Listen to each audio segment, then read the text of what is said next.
யுவன் சங்கர் ராஜாவின் கடைசி super hit என்றால் அது அஞ்சான் பட பாடல்கள்தான். அதையடுத்து அவரது இசையில் பூஜை வெளியாகி ஓரளவு ஹிட்டானது. வைராஜாவை தற்போது வெளியாகியுள்ளது. இப்படத்தின் பாடல்களும் ஓரளவுக்கு பேசப்பட்டு வருகிறது.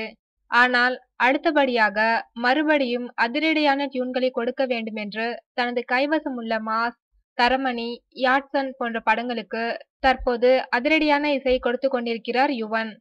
இதில் மாஸ் படத்தின் பாடல்களை அஞ்சானுக்கு இணையாக பிரமாதமாக தயார் செய்து விட்டாராம். இப்படத்தின் அனைத்து பாடல்களையும் கேட்ட சூர்யா அசந்து விட்டாராம். அதையடுத்து மாஸ் பட பாடல்கள் அஞ்சானை விடவும் சூப்பர் ஹிட் ஆகும் என்று சொல்லி யுவன் சங்கர் ராஜாவை பாராட்டினாராம் சூர்யா. மாஸ் ஹீரோ சூர்யா பாராட்டியதிலிருந்து உற்சாக மனநிலையுடன் அப்படத்தின் பின்னணி வேலைகளில் ஈடுபட்டிருக்கிறாராம் யுவன் சங்கர் ராஜா.